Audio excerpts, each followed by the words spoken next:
Who's online for the roundtable discussion? Rachel, are you online? Rachel Chalmers? Yes, I'm here. So can you add something about this, our conference?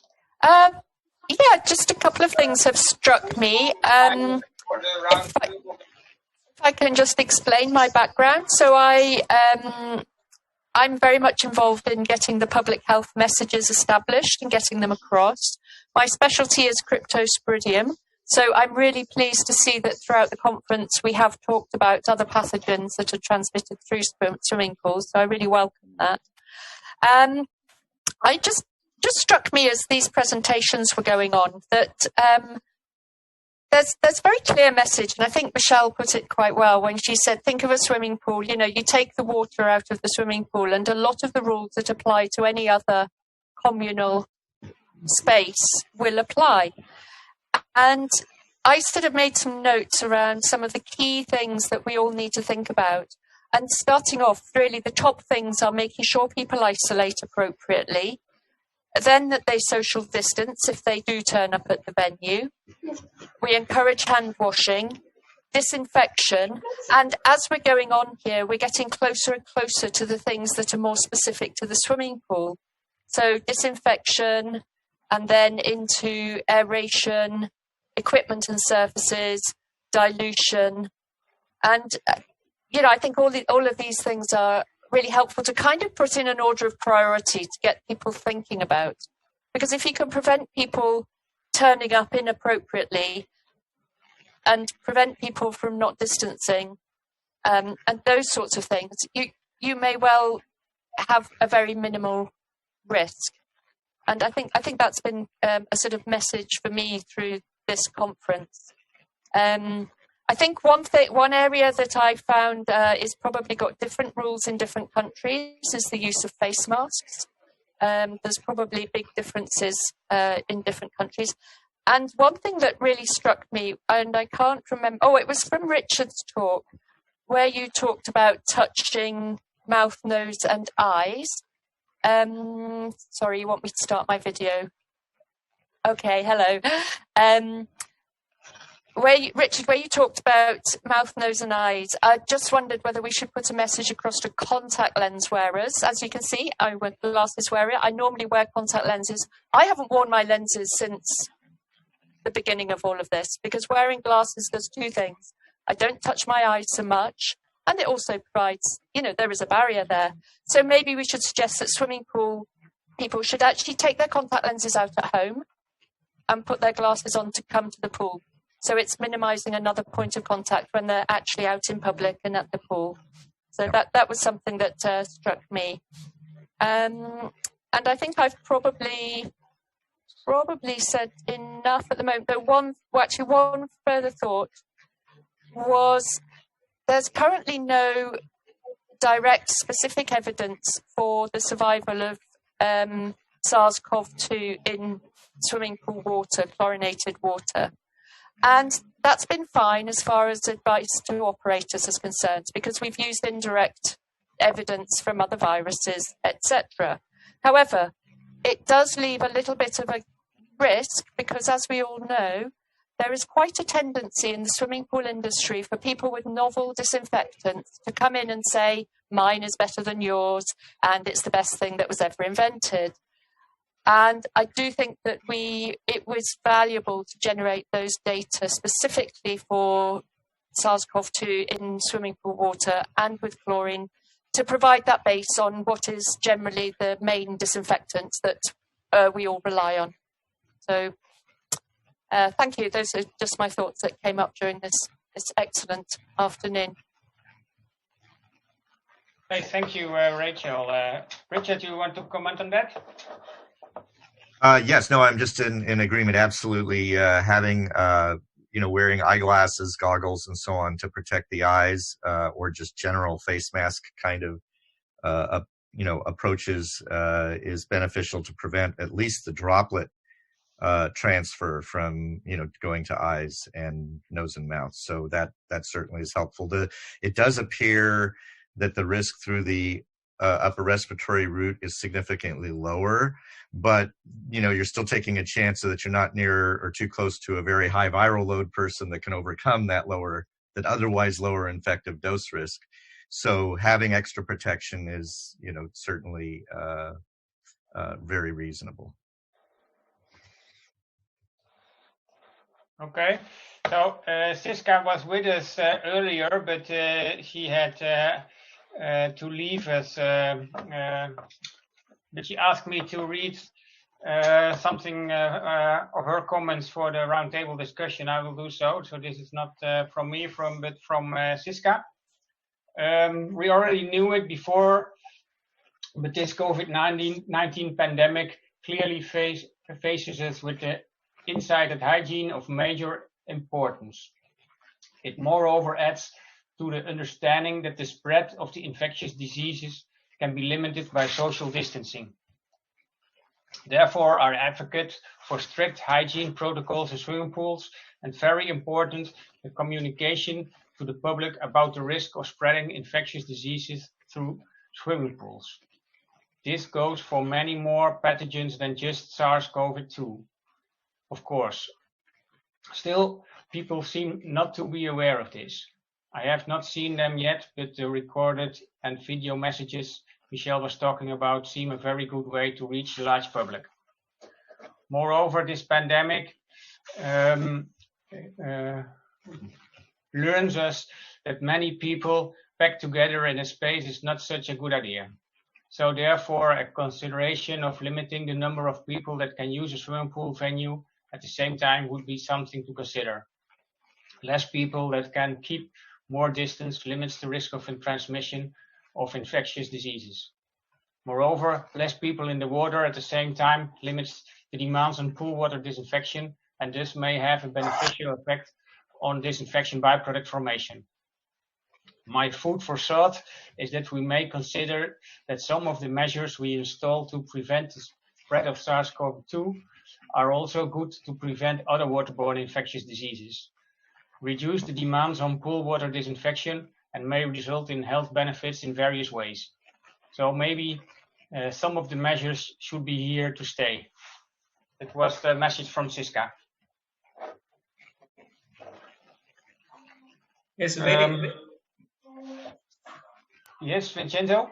Oh, I just wanted to comment on that. Very, very interesting, and she leaves an important point regarding the fact that this COVID pandemic provided definitely a revolution, a war in the life of people of the different continents. But what we should try to do is also to get better after the pandemic, because it's very important what she was saying. The question of COVID-19 is the question of flu-like infections. So if there is the possibility to control, to use these measures and to get a better habit to prevent COVID-19, it would work also on other flu-like diseases. First of all, orthomyxoviridae and flu, but then also adenoviruses and several others. We added the measures of the interpersonal distance in the basic education of the culture of the countries. Then they were lost through the overcrowding metropolitan uses. So now we have to find a compromise between living with high crowding levels and living with all these viruses. SARS-CoV-2 is only one of the coronaviruses that are known since decades. I can add to that too. The paper we published last year assessing the risk in swimming pools for pathogens including Cryptosporidium, Giardia, and E. coli also is proportional to bather load. So the higher the bather load, the more pathogens are in the water, the higher the risk. So it goes hand in hand. So it's not just the viruses above the water and the respiratory parts, but actually the ones that are slower to kill with chlorine, Giardia and Crypto, that also are affected by that bather load. So there are multiple benefits for multiple pathogens when you spread people out. Yes. In the Netherlands, I also got the problem that a lot of these recommendations that we gave them, well, they came with complaints. For example, Rachel Poon, she mentioned the recommendation not to swallow any pool water. And when I told our pool managers and pool operators that this was the case, because this was in our recommendations as well, we got a lot of complaints from these pool owners and pool operators because they said this will scare the people away. We don't want it. How is this in other countries? Well, Martin, here in the U.S., there's been some pushback. I think what struck me in all the talks is we're in pretty good consensus on what to do to prevent the virus from spreading at pools. But I think we have some headway, and I think everybody here who loves pools and has worked on pools could possibly be a bridge to how we communicate these messages and get them moving forward. The pushback we've gotten here are from swim teams. Apparently, every pool in the U.S. has an Olympic swimmer in it who needs to train. I can't tell you how many times I've heard that complaint. I didn't know there were so many Olympic swimmers in the U.S. And the other thing is I feel with the operators, I'm getting a mixed message. On the one hand, I'm hearing I don't want guidelines that are too prescriptive. I don't want you telling me too much what to do. And maybe this is where we're different in the U.S. On the flip side, I hear I want you to tell me exactly what to do so I can say I followed it and I did nothing wrong. I don't know how that's working with other ones, but those are the kind of the two issues we're dealing with. Kind of the operators who don't want to hear it and the operators who want to hear it to such an extent. And I do think some of it isn't so much worrying about getting in trouble, but I wonder if some of it is that they themselves are scared. Yeah, that's true. Apostolos, are you still online? I am. Yes, I am. Can you add something to this roundtable discussion? Yes, thank you. Thank you for this, because I have to leave in 5 minutes, but yes, I could add some comments. I have to point out, can you hear me, first of all? Yes. Okay. I have to point out that there is quite a difference between the sanitary protocols that are used in swimming pools around Europe. So, to my opinion, there are some countries that are more flexible, others that are not. So I believe that we need to the consensus document to point out that the sanitary protocols should be unified, especially when the technical part of the swimming pools are the same. In fact, in Greece, apart from chlorination, we need to follow important rules after COVID, especially in the swimming pools from athletic swimming pools. So that maybe it's not a problem so far, but maybe it will produce a problem. Of course, I agree with all the people that they mention about the main rules that we have to follow about the physical distance, hand cleaning, disinfection, etc. And I would like also to point that it's an opportunity for this situation. I can see it as an opportunity to follow rules more strictly that we follow so far in swimming pools, especially in swimming pools in big hotels or smaller hotels. So, to my opinion, this opportunity could not be missed. It's an opportunity to, from now on, to use correct rules around the tourist hotels and touristic swimming pools, and of course athletic swimming pools. That's all for me. And I really would like to congratulate all the presenters for the presentations. And it was really very, very interesting. I asked from my students to participate in that, and I hope that we may have another opportunity to discuss about swimming pools, especially about touristic countries like Greece, for example. Okay. Thank you. Good luck with opening the pools. Thank you. In the meanwhile, if I can, I would like to add something to what